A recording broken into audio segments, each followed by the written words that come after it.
તો વિદ્યાર્થી મિત્રો કેમ છો? મારી યુટ્યુબ ચેનલમાં આપનું સ્વાગત છે. અને આજના લેક્ચરની શરૂઆત કરીએ તે પહેલાં જણાવી દઉં, આજનું લેક્ચર છે આપણો ધોરણ 12 કોમર્સ આંકડાશાસ્ત્રમાં ભાગ 1ના ચેપ્ટર નંબર 1 સૂચકાંકનો.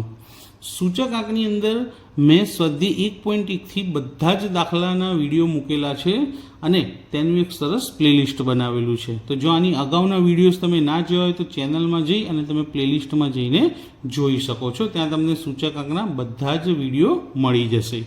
હવે આજે આપણે ચલાવી રહ્યા છે સ્વાધ્યાય 1ના વિભાગ ઈનો દાખલો 3 અને 4 ચલાવીશું આજના લેક્ચરની અંદર.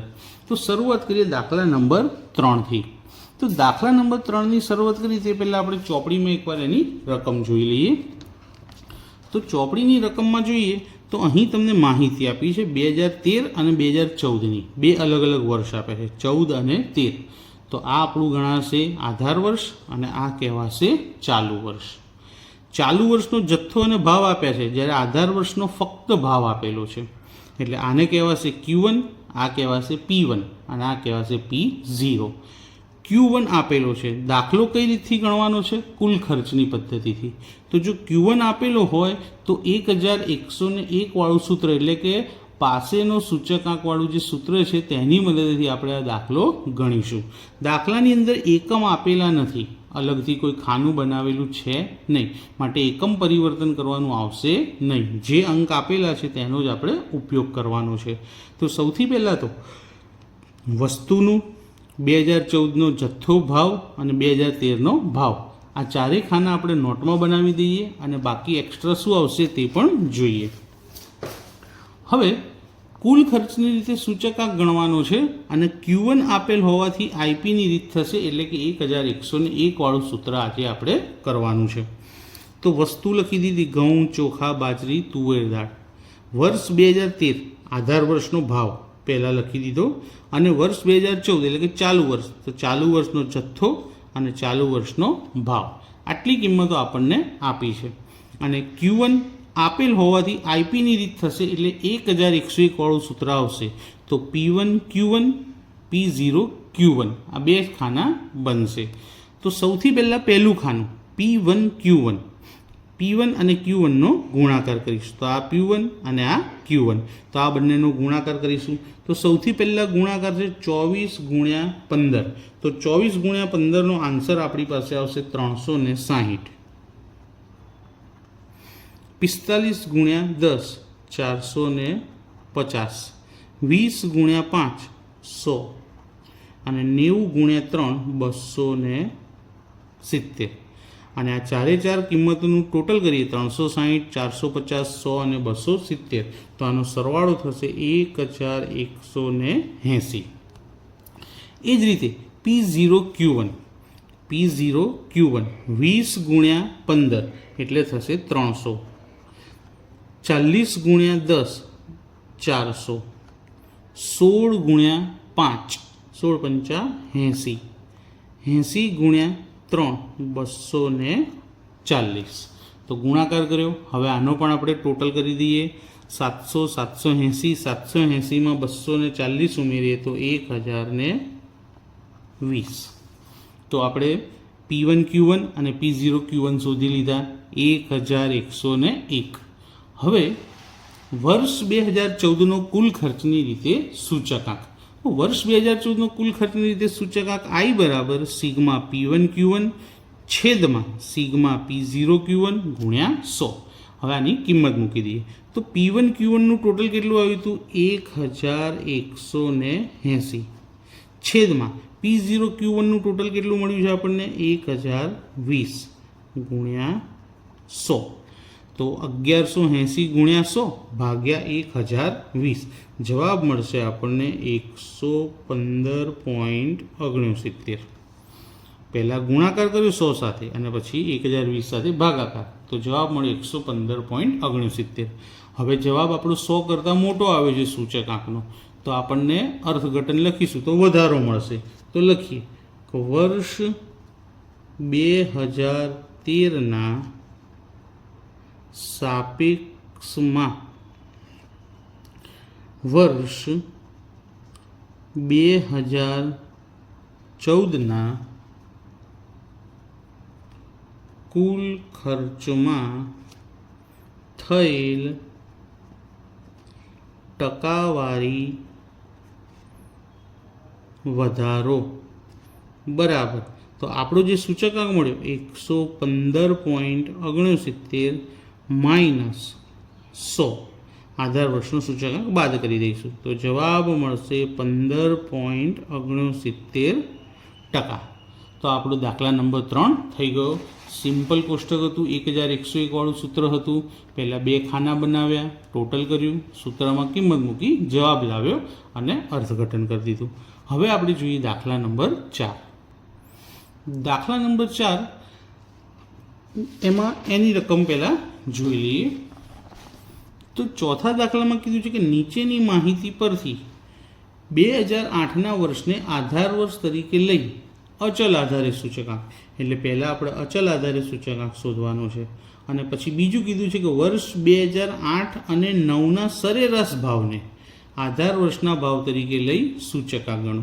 એટલે કે 2 વખત અચલ આધારે ગણવાનું છે. એકવાર 2008ને આધાર વર્ષ લેવાનું છે અને બીજી વારમાં 8 અને 9નો જે ભાવ છે તેની સરેરાશને આધાર વર્ષ લઈ અને અચલ આધારે સૂચકાંક ગણવાનું છે. એટલે કે 2 વખત અચલ આધાર જ ગણવાનો છે, પણ બંનેમાં આધાર વર્ષ અલગ આપે છે. એકમાં 8 આપ્યું છે અને એકમાં 8 અને 9ની સરેરાશના આધાર વર્ષ ગણવાનું કીધેલું છે. તો સૌ પહેલાં વર્ષ અને ભાવ આપણે લખી દઈએ. તો દાખલા નંબર 4માં પહેલી રીત કે ભાઈ વર્ષ અને ભાવ. તો આધાર વર્ષ પહેલા દાખલામાં શું આપ્યું છે આપણને? 2008. તો 2008 આપણે આધાર વર્ષ ગણવાનું. અને અચલ આધારમાં કેવું કે ભાઈ આધાર વર્ષનો જે ભાવ હોય દરેક વખતે છેદમાં એની જ કિંમત લખવાની આવશે સૂત્ર પ્રમાણે, કે ચાલુ વર્ષની કિંમત છેદમાં આધાર વર્ષની કિંમત ગુણ્યા 100. આપણી આધાર વર્ષ એટલે કે 2008ની કિંમત છે 32, તો દરેક વખતે છેદમાં શું લખવાનું આવશે? 32 જ મૂકવાના આવશે. તો સૌથી પહેલાં આપણે ગણતરી લખી દઈએ, ત્યારબાદ જવાબ લખીશું. તો ચાલુ વર્ષની કિંમત 32, આધાર વર્ષની પણ 32 ગુણ્યા 100. હવે ચાલુ વર્ષની કિંમત થઈ 38 ભાગ્યા 32 ગુણ્યા 100. ત્યારબાદ હવે ચાલુ વર્ષની કિંમત થઈ 40 છેદમાં 32 ગુણ્યા 100. ત્યારબાદ 2011માં કિંમત છે 42 છેદમાં 32 ગુણ્યા 100. 2012માં કિંમત છે 45 છેદમાં 32 ગુણ્યા 100. તે જ રીતે 2013માં છે 60 છેદમાં 32 ગુણ્યા 100. 2014માં છે 65 છેદમાં 32 ગુણ્યા 100. તો બધી કિંમતો લખી દીધી. હવે આપણે ગુણાકાર કરી ભાગાકાર કરીએ. તો અહીંયા 32 ગુણ્યા 100 ભાગ્યા 32, જવાબ આવશે 100ના 100. એ જ રીતે 38 ગુણ્યા 100 ભાગ્યા 32, જવાબ આવશે 118.75. તે જ રીતે 40 ગુણ્યા 100 ભાગ્યા 32, જવાબ આવશે 125. 42 ગુણ્યા 100 ભાગ્યા 32, જવાબ આવશે 131.25. 45 ગુણ્યા 100 ભાગ્યા 32, જવાબ આવશે 140.63. 60 ગુણ્યા 100 ભાગ્યા 32, જવાબ આવશે 187.5. 65 ગુણ્યા 100 ભાગ્યા 32, જવાબ આવશે 203.13. તો દાખલા નંબર 4માં આપણને જેમ 2008ને આધાર વર્ષ લઈ અને અચલ આધારે સૂચકાંક શોધવાનું કીધો હતો, તો શોધાઈ ગયો છે. હવે આપણે દાખલા નંબર 4માં બીજો દાખલો પણ કીધો છે, જેમાં આપણને કહેવામાં આવ્યું છે કે વર્ષ 2008 અને 9ના ભાવની જે સરેરાશ છે એને આધાર વર્ષનો ભાવ ગણવો. તો 2008 અને 9નો ભાવ, 8નો ભાવ 32 અને 9નો ભાવ 38, તો 32 વત્તા 38 ભાગ્યા 2. 32 અને 38નું ટોટલ થશે 70. 70 ભાગ્યા 2 અને 70ને 2 વડે ભાગશો એટલે મળશે 35. તો 35ને આધાર વર્ષનો ભાવ ગણવો. એટલે કે જેમ આગળના દાખલામાં આપણે દરેક વખતે છેદમાં 32 મૂક્યા હતા, આ વખતે દાખલામાં દરેક વખતે 35 મૂકીશું, તો બધાના છેદમાં 35 આવશે. તો 32/35 ગુણ્યા 100, 38/35 ગુણ્યા 100, 40/35 ગુણ્યા 100, 42/35 ગુણ્યા 100, 45/35 ગુણ્યા 100, 60/35 ગુણ્યા 100 અને 65/35 ગુણ્યા 100. તો બધાની ગણતરી લખી દીધી. હવે એનો આન્સર લખીએ. 32 ગુણ્યા 100 ભાગ્યા 35, જવાબ મળશે આપણને 91.43. એ જ રીતે 38 ગુણ્યા 100 ભાગ્યા 35, જવાબ મળશે 108.57. 40 ગુણ્યા 100 ભાગ્યા 35, જવાબ મળશે 114.29. બાકીના જવાબો તમે વિડીયો પોઝ કરી અને ગણતરી કરી કેલ્ક્યુલેટરમાં જાતે શોધી શકો છો અને ત્યારબાદ વિડીયોમાં ચેક પણ કરી શકો છો કે તમને ગણતરીમાં ફાવટ આવી ગઈ છે કે નહીં. 42 ગુણ્યા 100 ભાગ્યા 35, જવાબ આવશે 120. 45 ગુણ્યા 100 ભાગ્યા 35, જવાબ છે આપણો 128.57. 60 ગુણ્યા 100 ભાગ્યા 35, જવાબ છે 171.43. અને છેલ્લું 65 ગુણ્યા 100 ભાગ્યા 35, 185.71. તો દાખલા નંબર 4નો બીજો પણ પૂરો થઈ ગયો. આપણે થોડા દાખલા કરીને શીખવાનો પ્રયત્ન કરવાનો. એક સામટા ઘણા બધા દાખલા શીખવા જશો તો તમને દાખલાની રીત યાદ નહીં રહે. એટલા માટે હું વિડીયોની અંદર 2-2, 3-3 દાખલા શીખવાડું છું અને રોજ શીખવાડું છું, જેથી કરી ચેપ્ટર પણ જલ્દી પૂરું થાય અને તમને આવડી પણ જાય. તો આજના લેક્ચરમાં આપણે 2 દાખલા ગણ્યા. વિભાગ ઈનો દાખલા નંબર 3, જેમાં કુલ ખર્ચની રીતે સૂચકાંક શોધ્યો, એટલે કે પાસેનું સૂત્ર લખીને.